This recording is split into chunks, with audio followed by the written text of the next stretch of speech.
Things are things. Welcome back to another King's Island Minecraft episode. And yes, I know what you're thinking. And yeah, I know it's been a long time. Okay, I know. And to be completely honest with you, we kind of just stopped having motivation to work on it for a while and kind of forgot about the whole thing. And I was kind of just gonna let it lie, but I saw so many of you guys commenting saying you wanted to see the next episode, and I kind of just wanted to finish the project. Like, regardless of the YouTube aspect, I just wanted to get it done.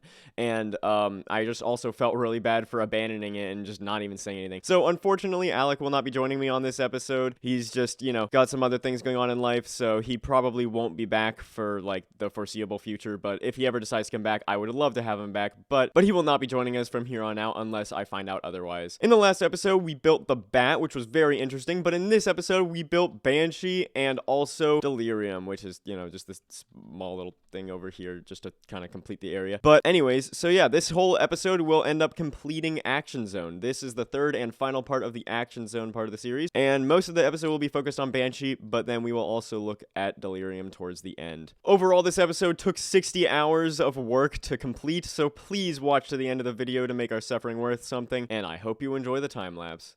So, we're jumping straight into it. Like I said, last episode we finished the bat, and this episode we start off with Banshee. So, I'm kind of just starting off by building the outer edge of the pathway from the midway that kind of outlines the ride area, and I'm kind of just doing that, piece by piece. There's me outlining the station, and then here I'm building the outline for the actual queue area. And then you'll see me fill out the ground with light gray concrete powder, and then I build the sign that actually says the words Banshee, and then I build that Son of Beast memorial, the giant grave. And then as you can see right there, we just lowered the whole thing down a little bit to match with the terraforming better, and then put some trees over there, and then building the actual station walls, which we used an interesting color palette for because that's the closest we could get it to how it is in real life. Then we built the stairs, and then we kind of messed it up, so we'll end up coming back to that a while later, and then ended up going straight into the layout of the ride. So here you can see us kind of building the lift hill on its own first before the rest of the ride, and then later we end up building the entire flat layout of the ride first before we go into the 3D aspect of it. So you can kind of see us working with the angle of the slope upwards as well as the slope on the ground to kind of put them together like we do with every ride and make the lift hill as close to accurate as we can. And then you can see here, I'm just kind of mapping out the flat aspect like I said earlier. So you can see me marking each of the supports with the bedrock on the ground. And here you can see we're measuring everything off of one point because the way we round everything makes it to where if we keep measuring off of each individual point, then it will eventually, even if you're only rounding up one block at a time, eventually it'll be several blocks off of what it should be. So to avoid that, we're trying to measure off of one specific point consistently, and then when we get far enough away, we'll measure off of a different specific point. Over here you can see we're continuing with the layout of the ride on the ground, making sure that it all lines up properly. Like I said, the bedrock is all of the supports, so we're kind of just mapping out where the supports connect to the ride and then connecting that from an above view, ignoring the vertical height of the ride because we're going to save that until a little bit later.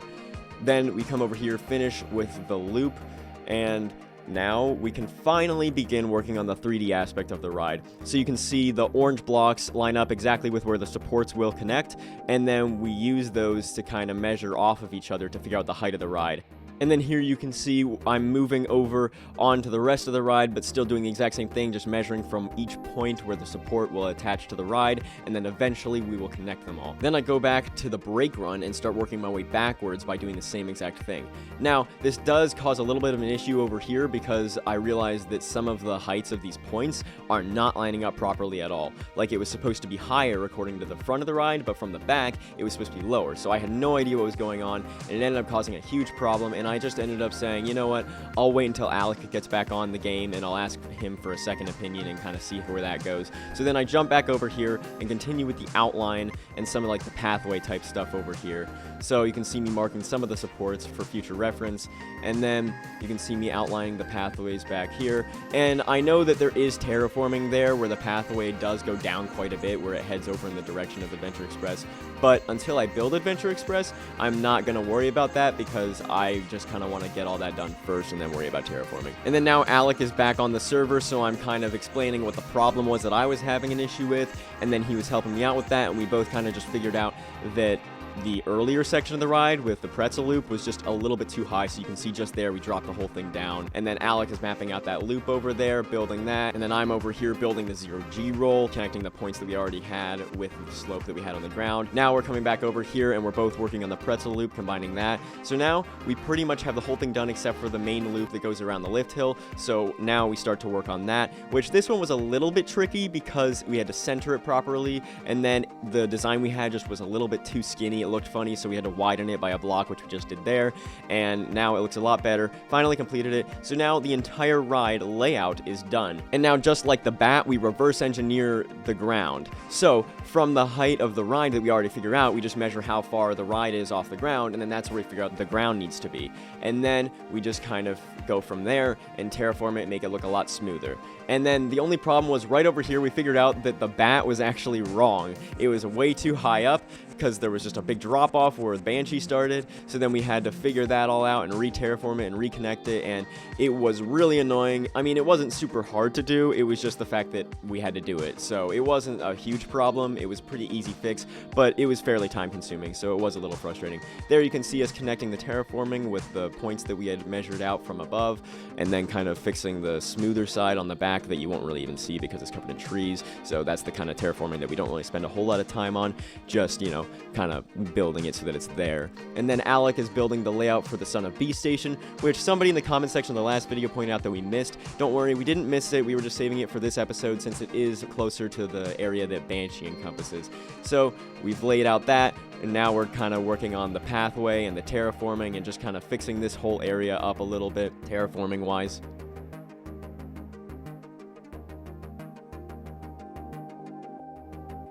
And yeah, just continuing to connect the different slopes that we have for the ground.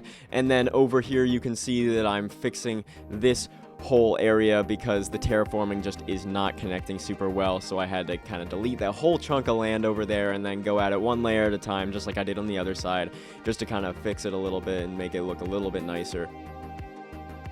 And now moving on over here, you can see me building this little fenced-in area where the ride gets a little bit too close to the ground, and just kind of measuring that out, and then measuring out the one that goes over there, just to find out that the first one I did was wrong. So then I had to come back and move it a little bit further forward, and then after I did that, the whole thing lined up perfectly, and I just measured both of those out, turned them both into fences, and yeah, that was pretty much it for that. And then here's this little stone thing over here that I'm not really sure what it is, but it's there, so we built it.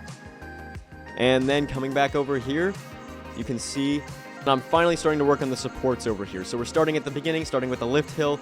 Now the supports actually turned out really well, I think. It was a little bit time consuming and took me a bit to get into like a rhythm and how I was going to build these, but it wasn't super challenging, and I think it turned out really well. And then you can see me building the little, you know, walking path that goes under the lift hill.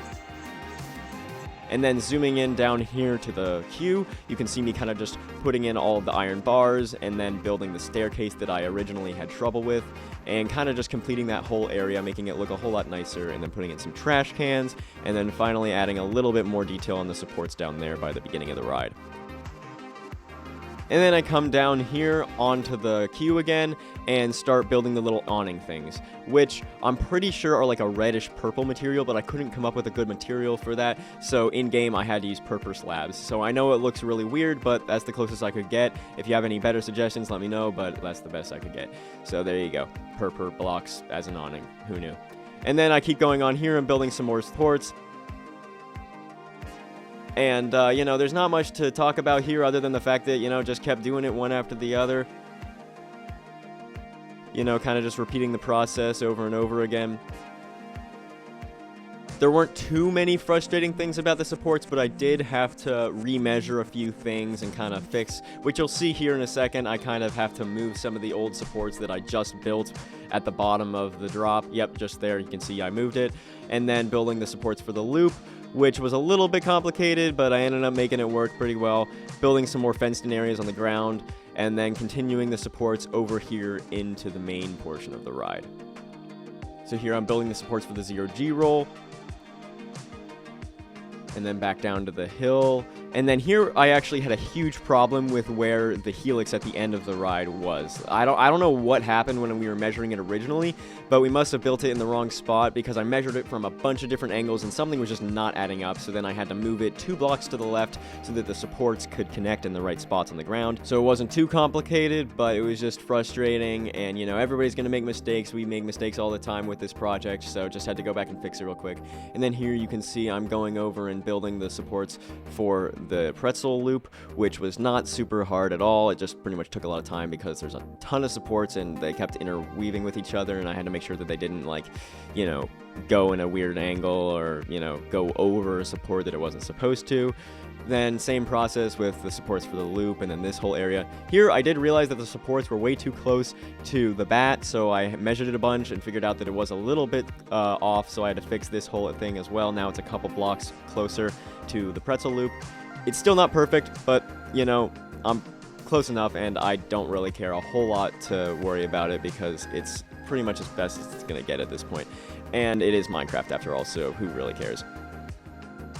And then I'm building the supports for the helix at the end that I was talking about earlier, so now they line up properly where they need to. And yeah, that's pretty much it. That was the last support that I really had to build, so the entire ride is now complete, supports and all. And now I'm kind of just moving on to other details at this point. So here you can see first I'm building all this little concrete stuff that, like, you know, the footers of the supports, and then that weird concrete slab that's just kind of in the middle of nowhere for some reason. And then over here I'm building the gravel or whatever that's just kind of in this area at the ground. And then over here as well with some more gravel and just kind of detailing the ground a little bit more, texturizing it, finishing that pathway over there to where I end up continuing over to Adventure Express, which I will finish when I get to that ride. And then over here I'm finishing some details around the queue, so I just put a bunch of lights in, some TVs, those mist things, and then putting in a bunch of the gravestones and tombstones that were over there during the queue. And speaking of tombstones, there are some actually during the ride, so I put one down there, put a few under here so that as you're going through this area you can see them. So you're just kind of finishing off some details like that and putting in that light down there that was, you know, lights up the ride at night. And then kind of re-terraforming this area because there's this little thing off down here. I'm not really sure what this is. Looks like kind of an area where water runs down, but I had to re-terraform that area a little bit so that that looked a little bit nicer. And then continuing into this area with this little maintenance pathway. Now since we're doing all those little details, you might as well get all the maintenance pathways. So I did that little area and then continuing this road all the way over here, which I did build this road pretty far, even though it's just going to be covered with trees a lot. At least that way you can see the part of the path that is in the view of the ride area. And then continuing over here, I built the transfer track as well as the kind of area where they keep the trains when they're not using it. And then I finally end up finishing the station because even though that was one of the first things we built, it still ended up being one of the last things that I finished. So, you know, some things never change, but here we go. You can see I'm building the roof and then kind of just texturizing the building with the blocks that I had decided earlier were going to be the right palette material, and then, you know, making the pathway and the stairs that go down. And I even built the gift shop. You can't see it because I didn't feel like getting the camera in that close, but it is there. I did build it. And I put even some racks in where you'd have like clothing or whatever, and then putting in some lights and then like the queues and whatever in the station. And so the inside of the station is completely done. Drive boxes in there and everything. And then now I'm just changing the roof colors to be a little bit more accurate so that it matches with the bathrooms as well. And then coming over here, not really sure what this building is, but I'm building it. It's there. Moving on over here, we're finally getting to the Son of B station. Yay! Except not yay because it sucked. It was actually really painful, and I did not enjoy building it at all. Mainly because of this part right here, the pathway leading into it, the rest of the queue, you know, the part that goes up. It's just really shallow, sloped ramps, and it just was not fun to build because of how close it is and Minecraft being Minecraft. The roof was actually really interesting and really easy because it made it to where everything was 2 blocks, you know, because it's colored and striped like that. It ended up being that the exact number of stripes ended up being perfect with the 2 blocks that I had decided to do before that, so it worked perfectly. Here you can see I'm just kind of finishing the rest of it by building the supports, building the track that's in there still, building the pathway now around outside of it, and just some other finishing touches, building some supports for the queue and some lamps up here, you know, just kind of finishing off this whole little area. You guessed it, tree time! Anytime we're done with the ride, you gotta put in all the frickin' trees, and then I just bone meal the ground a little bit so that it looks a little bit nicer to look at. And yeah, here we are, just kind of done with the whole area now. So that was completely done with Banshee. And that brings us to the next and final part of the episode with Delirium. It did have a couple problems I'll talk about later, but overall it was pretty easy, just kind of took a little bit to build all the detail. So starting out here by, laying out the whole ride with just different colors of wool. So the yellow is the fences, red are buildings, orange is support, and then the light blue being the actual main structure where the motor is at the top. Here you can see me having some problems trying to figure out this circle in the middle because it's actually not centered properly. It has a 2-block center, which, as frustrating as it is, I can't really do anything about it. I detailed the ground right there, where you can see the metal that drops down and then the different colored ground outside of that. Here I'm kind of doing some maintenance pathways and then putting some trees in and some final details just in the back that nobody will really see, but I wanted to make sure that I got them in there. And then here I'm doing the queue, both the majority of the queue in the back as well as the little bit in the front of the ride area. And then moving on to there, I'm mapping out the pathway around it so that I can go back later and do some more terraforming. Here I'm actually building the main structure of Delirium, which originally I built like this, and then realized I was looking at an outdated picture and changed it to be the more accurate paint job that it has now. And then here just kind of finishing up with putting some more detail back there behind that fenced-in area, and then putting the roof on that building. Then kind of coming over here and building the tented roof of the queue, and then building this little thing out here that the queue walks through that has the sign on it that actually says Delirium. And then here you can see me putting in all the greenery and the foliage, which kind of brings the whole area together. I also put in some lights, and then here I'm building Ice Cream Zone, which, is pretty simple, just a building. So yeah, that was everything I got done in this episode, and I really hope you enjoyed the time lapse and are happy to see the series make a return. So yeah, that was the whole episode. You got to see me build Banshee and Delirium, and hopefully you enjoyed it. But don't worry, we are still doing the POV comparison, so we're going to just jump straight into that without any further delay.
Did you guys like that? Did you like it? Was it accurate? I don't know. I have no idea. You can't answer me. I don't know why I'm asking, but you should let me know in the comments if you liked it or if you want to, suggest anything. But yeah, I hope you enjoyed it. But yeah, hopefully you guys did enjoy this video. I'm glad to be back. I'm honestly super glad that I started working on this again because it definitely made me feel a lot better just having something to work on and doing all this again. And I'm really glad I could get this out to you guys. And I hope that it was a little, Christmas present because it is Christmas today after all. And yeah, I hope it was a little nice surprise that we're not dead. We are still doing it, just, very slowly. But yeah, so either way, hope you enjoyed the video. Next time, we will probably be doing Orion. We might do Mystic Timbers. I don't know. You guys can suggest. But anyways, guys, seriously, thank you so much for watching. Sorry it took so long, and sorry this video is a little bit longer as well. It did take 60 hours to build, like I said at the beginning. But if you did enjoy it, make sure you let me know by leaving a like, commenting, and subscribing, and I will see you next time. Goodbye.